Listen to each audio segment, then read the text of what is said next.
Baik, bismillahirrahmanirrahim. Assalamualaikum warahmatullahi wabarakatuh. Perkenalkan, nama saya Ridha Syatofikiyah dengan nomor induk mahasiswa 12030303104. Untuk memenuhi nilai ujian tengah semester mata kuliah Hukum Konstitusi, maka izinkan saya untuk membuat video pembelajaran ini dari pertemuan 1 hingga pertemuan 7. Sekian, mohon disimak. Terima kasih. Masuk pada pertemuan pertama, yaitu mengenai ekspektasi perkuliahan.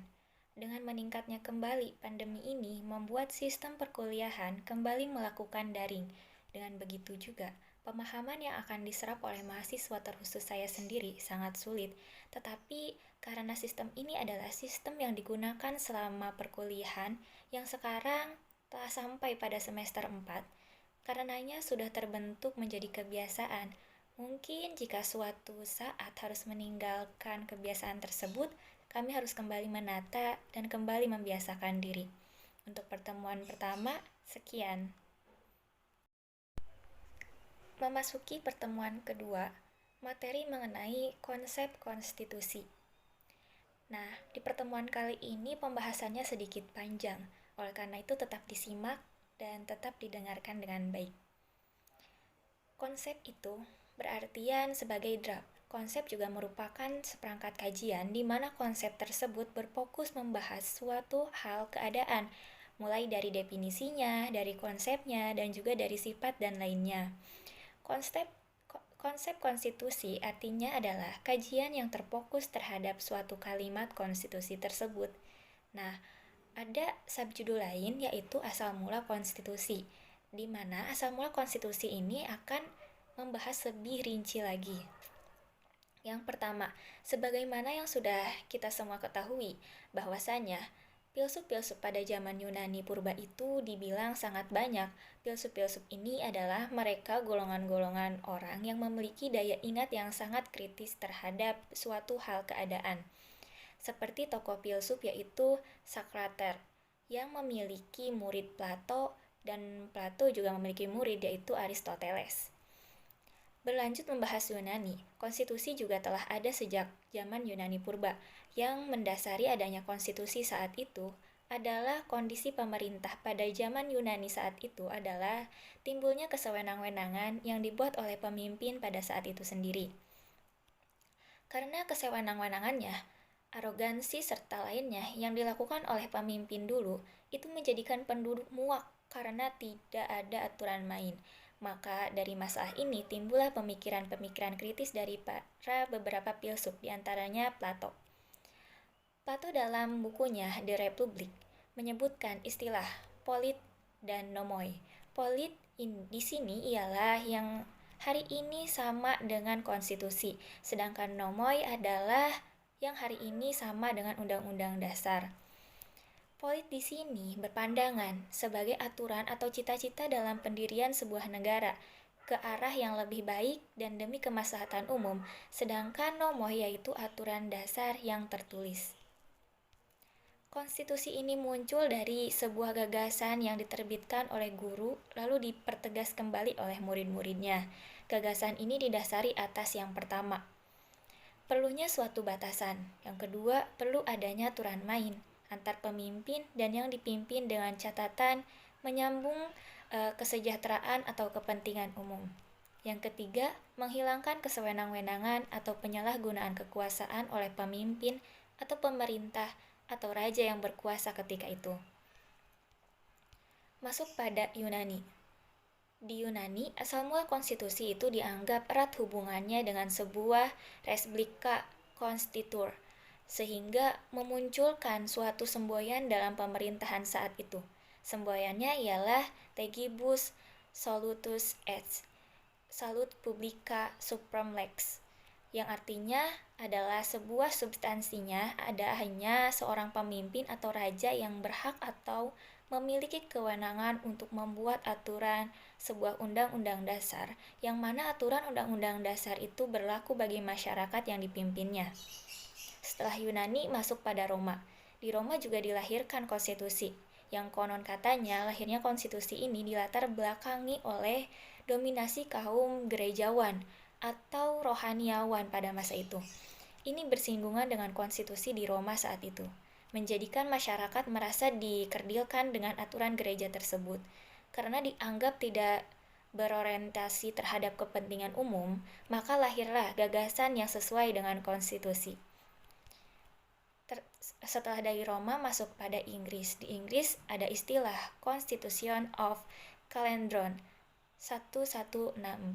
Undang-Undang Dasar Calendron ini diresmikan oleh Raja Henry II pada Januari 1164. Pada substansinya adalah berbicara mengenai batasan kewenang-wenangan. Nah, pendapat dari sarjana hukum, yaitu yang pertama ada L.J. van Aveldon, mengatakan bahwa konstitusi membuat baik peraturan tertulis maupun peraturan tidak tertulis. Yang kedua, Brian Thompson, mengatakan konstitusi itu berisi rules atau aturan-aturan untuk berprosesnya suatu organisasi. Nah, yang ketiga ada Bagin Menon, mengatakan konstitusi itu adalah sebagai yang tertuang dalam suatu dokumen khusus yang dikenal dengan sebutan Undang-Undang Dasar. Yang keempat ada Herman Leher, mengatakan konstitusi lebih luas daripada undang-undang. Konstitusi tidak hanya bersifat yuridis, tetapi juga sosiologis dan politis. Menurutnya ada 3 pengertian konstitusi, yaitu konstitusi dilihat dari dalam arti politis dan sosiologis sebagai cermin kehidupan sosial politik yang nyata dalam masyarakat. Yang kedua, konstitusi dilihat dalam arti yuridis sebagai suatu kesatuan kaidah hukum yang hidup dalam masyarakat. Yang ketiga, konstitusi yang tertulis dalam satu naskah undang-undang dasar sebagai hukum yang tertinggi yang berlaku dalam suatu negara. Nah, kesimpulannya, peraturan dasar tertulis atau tidak tertulis, organisasi atau komunitas sebagai pedoman aturan-aturan. Masuk pada tujuan, fungsi, muatan, prinsip dasar, dan klasifikasi konstitusi. Tujuannya, yang pertama, pengaturan kekuasaan. Yang kedua, pengawasan kekuasaan. Yang ketiga, arahan penyelenggaraan kekuasaan. Fungsinya, jawaban dari berbagai persoalan pokok negara dan masyarakat. Muatannya, yang pertama, pengakuan hak asasi manusia. Yang kedua, struktur ketatanegaraan yang mendasar. Yang ketiga, pemisah atau pembatasan kekuasaan. Nah, ada prinsip dasar. Prinsip dasar ini adalah cita-cita hukum atau idealis, adalah maksud semangat, visi, dan misi, dan obsesi yang melatar belakangi lahirnya atau dibuatnya suatu aturan hukum yang sering kita berhubungan dengan tempat atau waktu tersebut dibuat.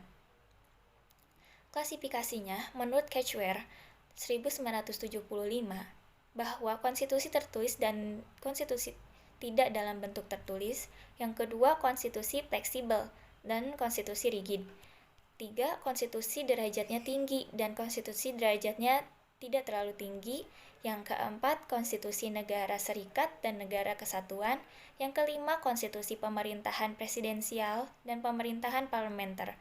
Sekian untuk pertemuan kedua ini. Terima kasih, mohon diluruskan bila ada yang keliru. Baik, masuk pada pertemuan ketiga, materi mengenai sejarah konstitusi. Yang namanya sejarah, jelas ceritanya itu panjang, materinya itu panjang, maka dari itu tetap sabar dan tetap mendengarkan hingga akhir. Awal mula konstitusi itu ada, tidak lepas dari adanya kedudukan konstitusi. Kedudukan konstitusi juga tidak lepas dari adanya gagasan konstitusi yang telah ada. Kedudukan konstitusi ini terbagi menjadi 3 bagian, diantaranya yang pertama, pembatasan kekuasaan. Gagasan konstitusi lahir dari awal mulanya adalah sebagai bentuk ketidaksukaan atau sebagai bentuk ketidaksenangan warga masyarakat yang dipimpin oleh pemerintahan atau raja yang dianggap melakukan abuse of power. Yang kedua, pengatur kekuasaan itu tidak cukup kalau hanya dibatasi saja. Ketika adanya batasan, maka di situ pula harus adanya rambu-rambu atau aturan main. Bagaimana seharusnya kekuasaan itu dipegang oleh pemegang kekuasaan. Ketika pembatasan kekuasaan itu diberlakukan, maka tetap akan terjadi kesewenang-wenangan. Maka dari itu, di samping diberlakukannya pembatasan kekuasaan, maka harus pula diberlakukan pengaturan kekuasaan agar tidak ada lagi pemimpin yang berkuasa seenaknya. Yang ketiga, penyamaan hak asasi manusia atau HAM. Poin penting dari adanya konstitusi itu adalah untuk menjaga dan menyelamatkan apa yang disebut dengan hak asasi manusia. HAM ini sangat sakral dan harus dijaga. Ketika HAM ini dirampas, maka kedua poin di ataslah yang menjadi alat kekangnya, agar tidak terjadi kecacatan pada hak asasi manusia. Masuk pada sejarah awal mula adanya konstitusi. Konstitusi Yunani. Konstitusi sudah ada sejak zaman Yunani. Bagi bangsa Yunani, negara merupakan seluruh pola pergaulannya, sebuah kota tempat terpenuhinya semua kebutuhan secara materi dan spiritual. Salah satu filsuf Yunani, Aristoteles, memahami tentang negara yang digunakannya sebagai segala sesuatu yang diartikan sekarang sebagai istilah negara, masyarakat, organisasi, ekonomi, bahkan agama. Bahkan bagi Aristoteles, negara bukanlah ikatan spiritual, bukan alat kelengkapan pemerintahan belaka. Keberadaan negara, kata Aristoteles, tidak semata-mata untuk memungkinkan adanya kehidupan, tetapi untuk membuat kehidupan bisa berjalan lebih baik. Bagi filsuf-filsuf Yunani seperti Plato dan Aristoteles, tidak ada pertentangan antara individu dengan negara. Sebaliknya, negara adalah satu-satunya cara bagi individu untuk mewujudkan tujuan-tujuan terbaik, dan manusia bukanlah seorang manusia yang baik, kecuali jika dia seorang warga negara yang baik. Konstitusi ideal baik menurut Plato maupun Aristoteles menekankan pentingnya pendidikan politik, sebab melalui warga negara yang terdidik, negara dapat dilindungi dari timbulnya anarki. Menurut pemikiran Plato dan Aristoteles, anarki merupakan akibat dari ketidakkontrolnya perkembangan demokrasi. Solusi Plato, seperti dijelaskan dalam karyanya Republik, terletak pada suatu aristokrasi cendekiawan politik, suatu badan pelindung yang memenuhi syarat untuk memerintah dengan sistem pendidikan kaku yang seharusnya memimpin terciptanya negara ideal. Walaupun konstitualisme politik Yunani telah berakhir, idealisme politik mereka masih tertinggal dan sulit untuk memperkirakan apa jadinya pemerintahan politik masa kini tanpa adanya inspirasi yang diperoleh dari contoh klasik ini. Berlanjut pada konstitusi Romawi. Pentingnya Romawi dalam sejarah konstitualisme terletak pada fakta bahwa peranan konstitusinya dalam dunia kuno dapat diperbandingkan dengan peranan konstitusi dalam dunia modern. Awalnya, konstitusi Romawi merupakan sebuah instrumen pemerintah yang sangat mantap, meskipun tidak ditemukan dalam bentuk tertulis. Konstitusi Romawi terdiri dari sekumpulan presiden dengan dibawa dalam ingatan seseorang atau tercatat secara tertulis. Kumpulan keputusan pengacara, negarawan, kumpulan adat istiadat, kebiasaan, pengertian, dan keyakinan yang berhubungan dengan metode pemerintahan. Konstitusi Romawi dimulai sebagai suatu perpaduan harmonis antara elemen-elemen monarki, aristokrasi, dan demokratis, dan berakhir sebagai aristokrasi yang tidak bertanggung jawab. Maupun demikian, tidak dapat dilupakan bahwa hal ini pasti terjadi seiring dengan perkembangan Kekaisaran Romawi yang wilayahnya sangat luas dengan beraneka ragam suku bangsa dan kepentingan.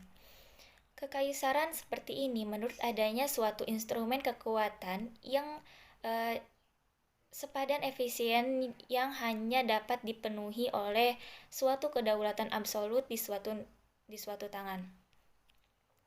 Pengaruh abad konstitualisme Romawi dapat dilihat: pertama, hukum Romawi atau Romawi Law, pengaruh besar terhadap sejarah hukum Eropa kontinental. Kedua, kecintaan bangsa Romawi akan ketentraman dan kesatuan sangat kuat, sehingga orang-orang di abad pertengahan terobsesi dengan gagasan kekuasaan politik dunia untuk menghadapi kekuatan disintegrasi.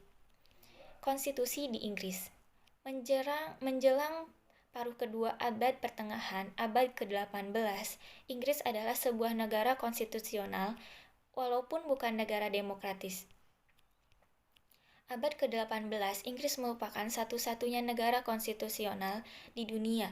Oleh karena itu, Tidak pelak lagi sistem konstitusi di Inggris telah menjadi contoh bagi perkembangan konstitusional di negara-negara lain dewasa ini. Konstitusi Inggris adalah hasil dari perkembangan konvensi yang berlangsung lambat dan bukan penemuan yang disengaja yang dihasilkan dari sebuah teori. Walaupun perkembangannya bukan merupakan hasil sebuah teori atau banyak teori, konstitusi Inggris telah menjadikan titik tolak pemikiran politik yang mencirikan abad ke-17 dan abad ke-18. Konstitusi Inggris mampu mengadaptasi dirinya dengan kondisi baru dan menambah unsur-unsur baru yang dihasilkan oleh konstitusi terdokumentasi yang muncul kemudian pada konstitusi yang sudah ada tanpa mengubah secara mendasar. Konstitusi Amerika Serikat. Konstitusi Amerika Serikat adalah hukum tertinggi di Amerika Serikat. Konstitusi ini selesai dibuat pada 17 September 1787 dan diadopsi melalui Konvensi Konstitusional di Philadelphia. Dan kemudian akan diratifikasi melalui konvensi khusus di tiap negara bagian. Dokumen ini membentuk gabungan federasi dari negara-negara berdaulat dan pemerintah federal untuk menjalankan federasi tersebut. Konstitusi ini menggantikan Articles of Confederation dan sekaligus memperjelas definisi akan negara federasi ini. Konstitusi ini mulai berlaku pada tahun 1789 dan menjadi model konstitusi untuk banyak negara. Konstitusi Amerika Serikat ini merupakan konstitusi nasional tertua yang masih dipergunakan sampai saat ini. Dokumentari Constitution Piagam Madinah 622. Konstitusi Amerika Serikat tahun 1787, Konstitusi Prancis pada tahun 1791, Konstitusi Spanyol tahun 1812, Konstitusi Norwegia pada tahun 1814, Undang-Undang Dasar Belanda tahun 1814, Konstitusi Italia pada tahun 1848, Konstitusi Swedia pada tahun 1866, Konstitusi Swiss pada tahun 1874, Konstitusi Usaina pada tahun Usamania pada tahun 1876, Konstitusi Jepang pada tahun 1889, Konstitusi Rusia pada tahun 1981, Konstitusi Weimar Jerman pada tahun 1919, Konstitusi Australia pada tahun 1920, Konstitusi Cekoslovakia Jerman pada tahun 1919, Konstitusi Hongaria pada tahun 1920, Konstitusi Yugoslavia pada tahun 1921, Konstitusi Belgia pada tahun 1921, Konstitusi Uni Soviet pada tahun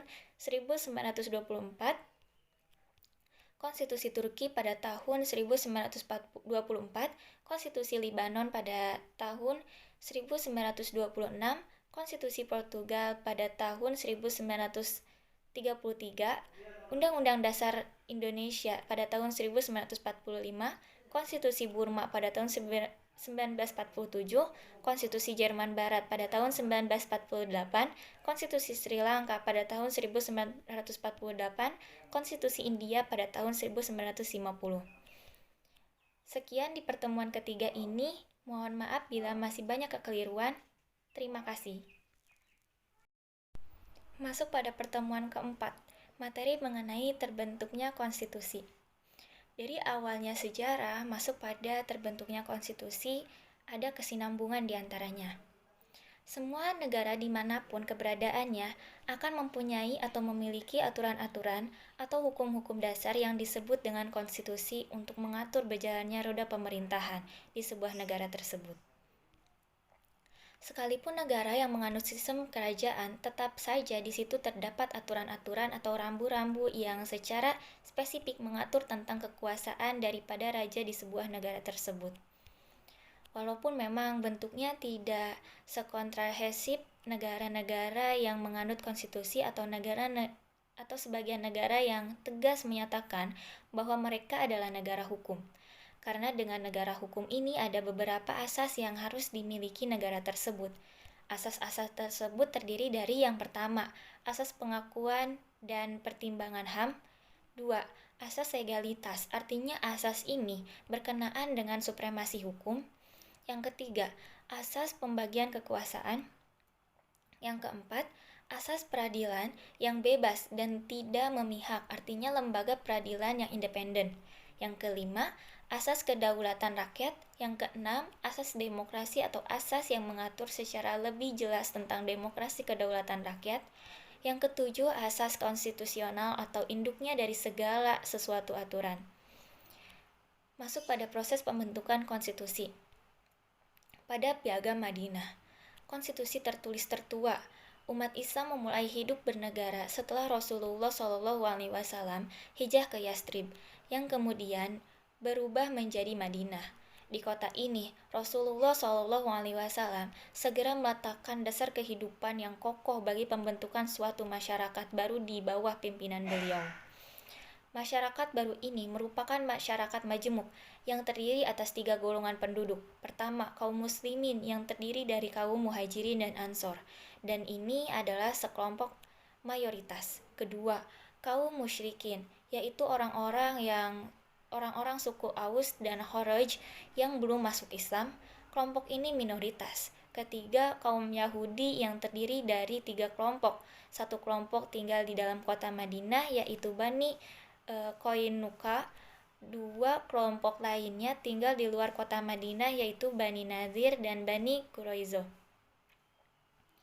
Setelah sekitar 2 tahun berhijrah, Rasulullah SAW mengumumkan tentang peraturan dan hubungan antar komunitas di Madinah. Pengumuman ini dikenal dengan nama Piagam Madinah. Piagam ini merupakan undang-undang untuk mengatur sistem politik dan sosial masyarakat Islam dan hubungannya dengan umat lain. Piagam inilah yang dianggap sebagai konstitusi negara tertulis pertama di dunia. Piagam Madinah ini adalah konstitusi negara yang berdasarkan Islam dan disusun sesuai dengan syariat Islam. Sebagai kepala negara, Rasulullah SAW menyadari akan arti perkembangan sumber daya manusia melalui penanaman akidah dan ketaatan kepada syariat Islam. Beliau membangun masjid yang dijadikan sebagai sentra pembinaan umat di berbagai bidang kehidupan. Rasulullah SAW melakukan pengaturan sesuai dengan petunjuk dari Allah Subhanahu wa Ta'ala. Di bidang pemerintahan, sebagai kepala pemerintahan, beliau mengangkat beberapa sahabat untuk menjalankan beberapa fungsi yang diperlukan agar manajemen pengaturan masyarakat berjalan dengan baik. Rasul SAW mengangkat Abu Bakar As-Siddiq dan Umar bin Khattab sebagai wazir atau menteri, juga mengangkat beberapa sahabat yang lain sebagai pemimpin di sejumlah wilayah kekuasaan Islam. Di antaranya Mu'adz bin Jabal sebagai gubernur di Yaman. Selain itu, sebagai kepala negara, Rasulullah SAW juga melaksanakan hubungan dengan negara-negara lain. Menurut Thohir Azhari, dalam bukunya Negara Hukum, Rasulullah SAW mengirimkan sekitar 30 buah surat kepada kepala negara lain. Di antaranya kepada Al-Muqawqis, Raja Negeri Mesir, Kisra penguasa Persia, dan Kaisar Heraklius, penguasa Romawi. Dalam surat yang dikirim tersebut, Nabi mengajak mereka masuk Islam, sehingga bisa dikatakan politik luar negeri negara Islam Madinah saat itu adalah dakwah semata. Bila mereka tidak bersedia masuk Islam, maka diminta untuk tunduk, dan bila tidak mau juga, maka barulah negara tersebut diperangi. Yang kedua, Given atau Oktrol, Kaisar Jepang. Konstitusi Jepang adalah konstitusi Jepang dan hukum tertinggi di negara bagian tersebut. Ditulis terutama oleh pejabat sipil Amerika yang bekerja di bawah pendudukan Sekutu Jepang. Konstitusi tersebut menggantikan Konstitusi Meiji tahun 1890 ketika mulai berlaku pada 3 Mei 1947. Konstitusi mengatur sistem pemerintahan parlemen dan menjamin hak-hak dasar tertentu. Berbeda dengan Konstitusi Meiji yang bertentangan dengan Kaisar Jepang dengan kekuasaan politik tertinggi di bawah Piagam Baru Kaisar direduksi menjadi simbol negara dan persatuan rakyat. Dan hanya menjalankan perang seremonial Ya, peran seremonial yang bertindak di bawah konstitusi Meiji, kedaulatan rakyat. Konstitusi juga dikenal sebagai konstitusi pasca perang atau konstitusi perdamaian. Konstitusi Jepang adalah konstitusi tertua yang tidak diamandemen di dunia. Tidak ada amandemen terhadap teksnya selama lebih dari 70 tahun. Ini adalah konstitusi dengan hanya 5.000 kata dibandingkan dengan konstitusi rata-rata dengan 21.000 kata. Kaisar Jepang adalah raja dan kepala keluarga yang dimiliki Jepang.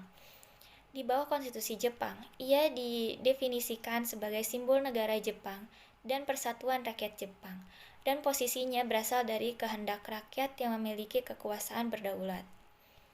Lalu, on purpose, Konstitusi Amerika Serikat, disusun oleh Majelis Konstitusi di kota Philadelphia pada 1 Maret 1781. Dan disahkan pada 17 September 1787. Konstitusi ditulis selama musim panas 1787 di Philadelphia oleh 55 delegasi ke konvensi yang disebut seolah-olah untuk mengubah anggaran konfederasi pada tahun 1781 hingga 1789. Konstitusi tertulis pertama negara itu.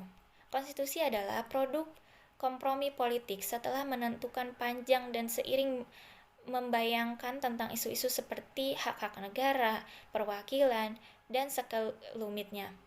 Delegasi dari negara bagian kecil dan besar tidak setuju apakah jumlah perwakilan legislatif yang baru harus sama untuk setiap negara bagian seperti yang di bawah anggaran konfederasi atau berbeda tergantung pada populasi negara bagian. Selain itu, beberapa delegasi dari bagian utara berusaha untuk mencatat negara atau negara tidak gagal membuat perwakilan pada ukuran populasi bebas. Pada saat yang sama, beberapa delegasi selatan mengancam akan menghadiri konvensi jika mereka menghadiri pertemuan tersebut dan budak-budak hukum dan mendukung tujuan-tujuan yang tidak terpenuhi. Akhirnya, para perumus penyelesaian mereka dengan mengadopsi proposal yang diajukan oleh Connecticut delegasi. Itu kompromi besar, seperti yang diketahui, dibuat sebagai legislatif bikameral dengan senat, di mana semua negara bagian akan diwakili secara setara, dan Dewan Perwakilan Rakyat di mana perwakilan akan dibagikan berdasarkan populasi bebas bagian dari 3/5 dari populasinya yang diperbudak. Atau dimasukkannya populasi yang diperbudak dikenal secara terpisah sebagai kompromi 3/5. Kompromi lebih lanjut tentang kompromi larangan Kongres impor orang-orang yang diperbudak sampai tahun 1808, pasal 1 bagian 9. Kompromi lebih lanjut tentang kompromi larangan Kongres impor orang-orang yang diperbudak sampai tahun 1808, pasal 1 bagian 9. Setelah semua perbedaan pendapat dijembatani, konstitusi baru ditandatangani oleh 39 delegasi pada 17 September 1787 dan diajukan untuk diratifikasi ke 13 negara bagian pada 28 September pada 1787 sampai 1788. Dalam upaya membujuk New York untuk meratifikasi konstitusi, Alexander, John Jay, dan James menerbitkan esai tentang konstitusi dan pemerintahan republik di Surat Kabar New York. Karya mereka ditulis dengan nama Publius dan dikumpulkan secara diterbitkan dalam bentuk buku sebagai The Federalist pada tahun 1788, menjadi eksposisi klasik dan pembelaan konstitusi. Pada bulan Juni 1788, setelah konstitusi diratifikasi oleh 9 negara bagian, sebagaimana disyaratkan oleh pasal 7, Kongres menetapkan tanggal 4 Maret 1789 sebagai tanggal dimulainya pemerintahan baru.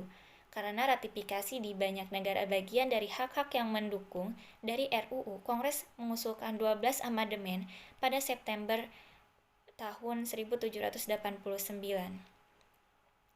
10 diratifikasi oleh negara bagian dan diadopsi mereka telah disahkan pada tanggal 15 Desember 1791. Salah satu dari 12 amandemen yang diusulkan yang melarang perubahan waktu sebagai kompensasi bagi anggota Kongres.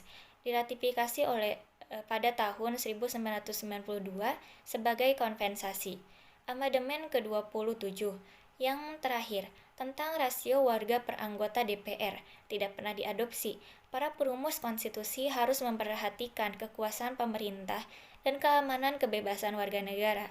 Doktrin pemisahan kekuasaan legislatif, eksekutif, dan yudikatif, check and balance masing-masing cabang terhadap yang lain, dan jaminan eksplisit kebebasan individu dirancang untuk mencapai keseimbangan antar otoritas dan kebebasan tujuan utama hukum konstitusi Amerika. Revolution. Kerajaan Prancis adalah monarki konstitusional berusia pendek yang memerintah Prancis dari 3 September 1791 hingga 21 September 1992. Rezim ini merupakan rezim monarki konstitusional pertama di Prancis. Rezim ini didirikan setelah meletusnya Revolusi Prancis. Majelis Nasional didirikan dan menyatakan keinginan mereka untuk menerapkan konstitusi yang adil dan liberal di Prancis. Raja Louis mencoba melarikan diri pada tahun 1791. Upaya pelarian diri yang disebut pelarian ke Varennes ini pada akhirnya gagal dan menghancurkan opini publik mengenai monarki. Sesudahnya, Louis dipaksa menerapkan konstitusi pada tahun 1791 oleh Majelis Nasional.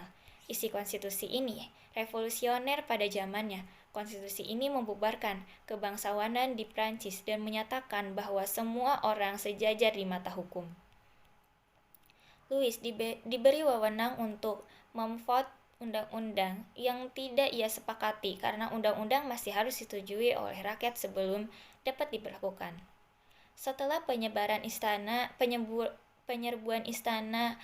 pada tanggal 10 Agustus, Majelis Legislatif membekukan sistem monarki pada tanggal 11 Agustus.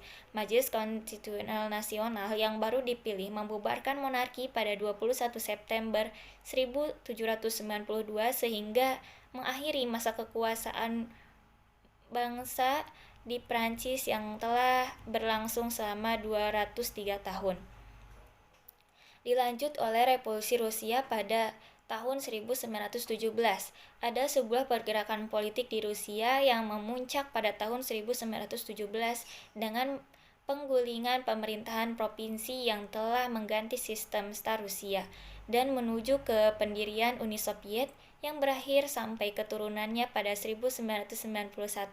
Revolusi ini dapat dilihat dari dua fase yang berbeda. Yang pertama adalah Revolusi Februari 1917 yang mengganti otokrasi Tsar Nicholas II. Tsar Rusia yang efektif terakhir dan mendirikan Republik Liberal. Yang kedua adalah Revolusi Oktober yang diinspirasikan oleh Vladimir dari Partai Bolshevik memegang kekuasaan dari pemerintah provinsi. Sekian dari pertemuan ini. Terima kasih. Baik, kita lanjutkan ke pertemuan kelima. Setelah melewati berbagai materi yang sangat-sangat panjang, materi kali ini membahas mengenai isi dan sifat konstitusi. Isi di sini maksudnya adalah apa saja yang akan dibahas dan diatur dalam konstitusi dan aspek-aspek apa saja yang ada dalam konstitusi. Sifat di sini adalah karakter, sifat dalam konstitusi. Isi konstitusi. Menurut Catchware, menurutnya konstitusi adalah keseluruhan sistem ketatanegaraan suatu negara yang berupa kumpulan peraturan yang membentuk, mengatur, atau memerintah dalam pemerintahan suatu negara. Isi dari suatu konstitusi dibedakan antara konstitusi negara kesatuan dan negara federal. Negara kesatuan berisi satu, struktur umum negara atau alat kelengkapan negara. Yang kedua, hubungan dalam garis besar kekuasaan dalam negara, batas-batas kekuasaan. Yang ketiga, hubungan negara dengan warga negara, yaitu kewajiban warga negara dan kewajiban negara. Lalu, negara federal. Ada 3 kemungkinan, yaitu yang pertama, penetapan secara terperinci dan tuntas wewenang pemerintahan federal, selebihnya wewenang negara bagian. Yang kedua, penetapan secara terperinci dan tuntas wewenang negara bagian, selebihnya wewenang negara federal. Dimuat semua wewenang secara limitatif masing-masing tugas pemerintah negara bagian. Menurut Bagirmanan, melalui tulisannya mengenai Dewan Konstitusi di Prancis, mengungkapkan kaidah-kaidah itu memuat prinsip-prinsip tentang susunan dan organisasi negara, alat-alat kelengkapan negara, tugas wewenang, serta hubungan antara organ negara yang satu dengan yang lain, hak dan kewajiban warga negara atau rakyat pada umumnya, serta hubungan antara pemerintah dan warga negara atau rakyat negara. Bagirmanan, menurutnya konstitusi dapat juga diartikan dengan segala ketentuan dan aturan tentang ketatanegaraan atau undang-undang dasar suatu negara. Bagirmanan menyebut konstitusi sebagai kaidah yang tertuang dalam suatu dokumen khusus yang dikenal dengan sebutan undang-undang dasar. Jika dibuat poin, maka yang pertama susunan dan organisasi, yang kedua alat-alat kelengkapan negara, tugas wewenang serta hubungan antar organ negara yang satu dengan yang lain. Yang ketiga, hubungan antara warga negara dengan pemerintah. Menurut C.P. Strong, lebih dalam dan lebar lagi menjelaskan definisi konstitusi.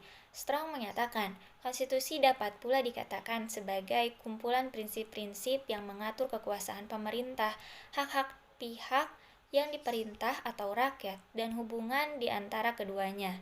C.P. Strong menyatakan bahwa konstitusi sebagai kumpulan asas-asas yang mengatur yang pertama, kekuasaan pemerintah, hak-hak yang diperintah, dan hubungan antar yang diperintah dan yang memerintah.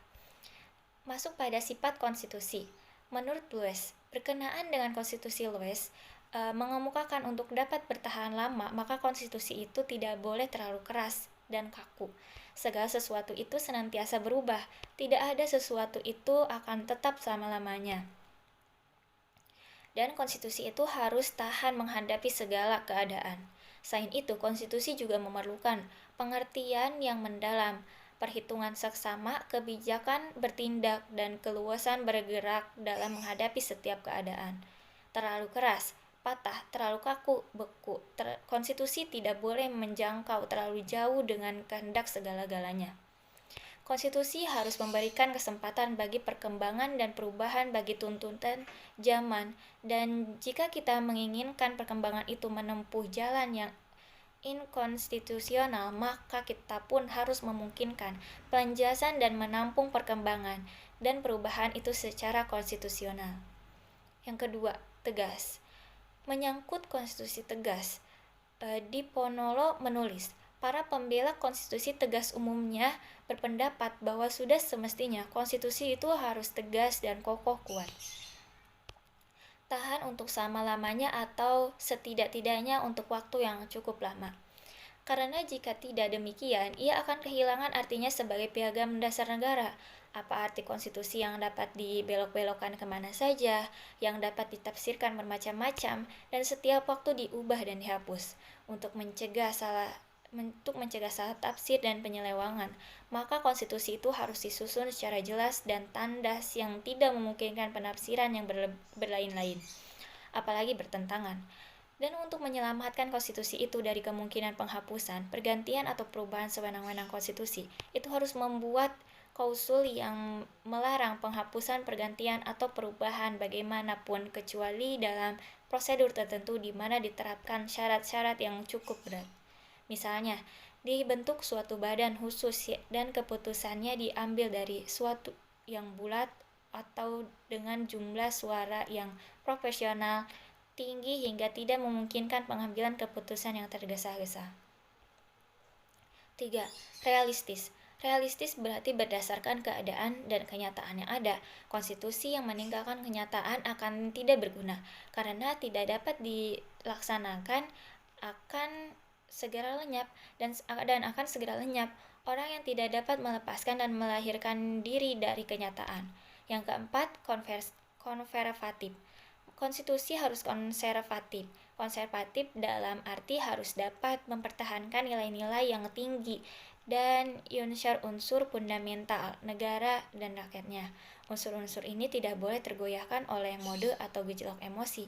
Ia harus dilindungi terhadap goncangan-goncangan pasang surut suatu keadaan. Yang keenam, progresif.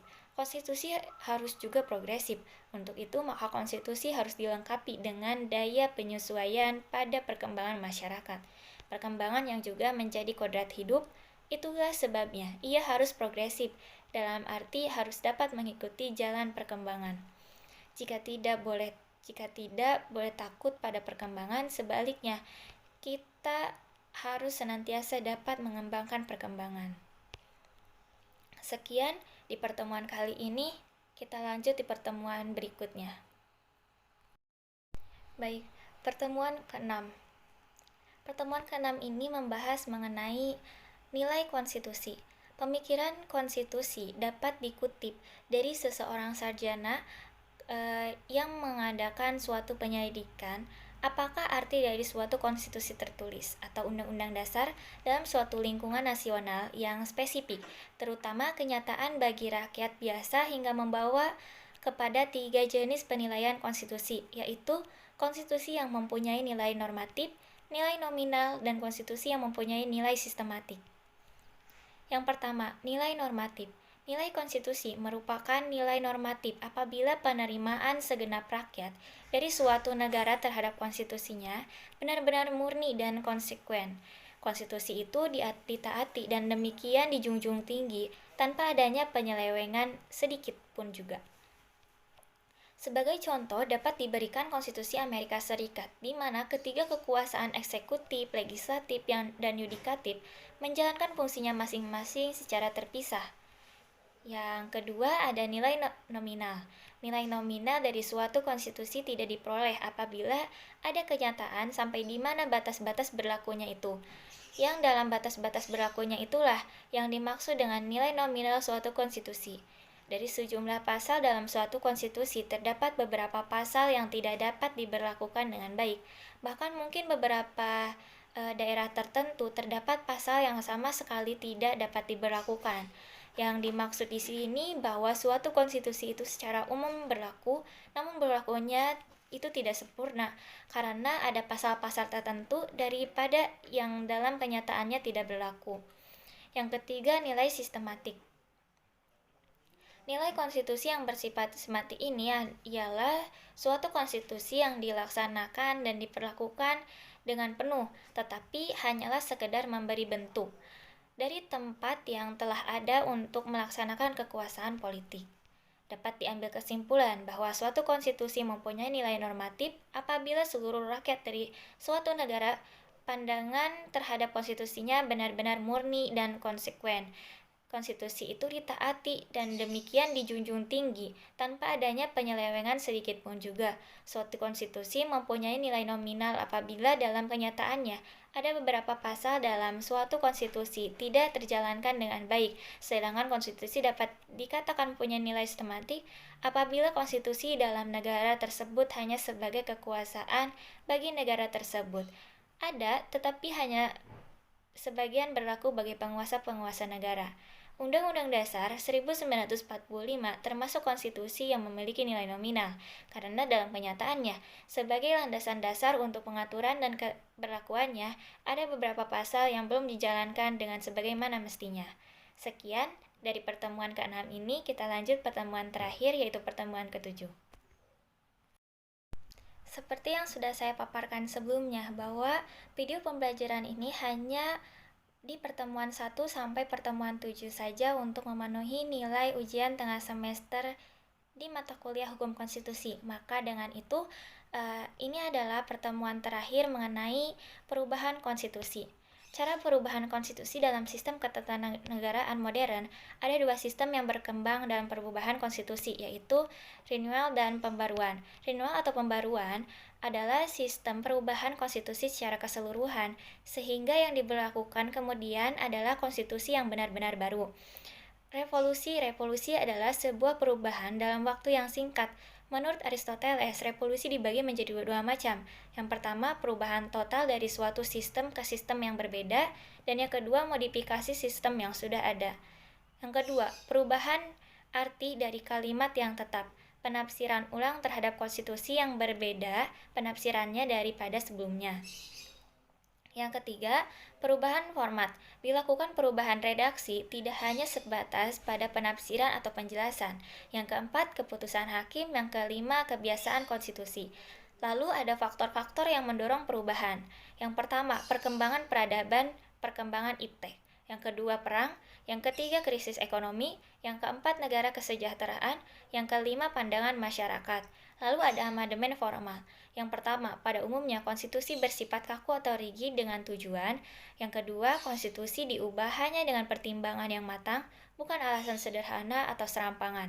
Yang ketiga, rakyat harus diberi kesempatan mengungkapkan pandangan sebelum dilakukannya perubahan. Yang keempat, dalam sistem federal perlu adanya persetujuan negara bagian. Yang kelima, hak individu dan masyarakat harus tetap dilindungi. Lalu, cara perubahan oleh lembaga legislatif. Yang pertama ada fixed quorum of member and qualified vote. Yang kedua, pembaruan legislatif dan diikuti dengan pemilu. Yang ketiga, sidang gabungan. Yang keempat, oleh rakyat melalui referendum. Yang kelima, oleh sebagian besar negara bagian. Yang keenam, oleh suatu badan khusus. Lalu ada bentuk-bentuk perubahan. Fixed quorum of member and qualified vote. Yang pertama, penggantian atau renewal. Yang kedua, perubahan atau amandemen, menambah ketentuan, mengurangi ketentuan, mengubah ketentuan. Sekian review materi mengenai perubahan konstitusi yang bisa disimpulkan. Mohon maaf bila masih banyak kekeliruan. Terima kasih. Baik, selesai sudah review materi dari pertemuan 1 hingga pertemuan 7 untuk memenuhi nilai ujian tengah semester mata kuliah Hukum Konstitusi. Terima kasih kepada rekan-rekan dan juga terima kasih kepada dosen pengampu Bapak Lutfi Fahru Rijal yang telah membimbing dan memberikan materi-materi yang luar biasa. Sekian review materi dari saya. Mohon maaf bila masih terdapat banyak kesalahan dan kekurangan. Mohon bimbingannya. Terima kasih. Wassalamualaikum warahmatullahi wabarakatuh.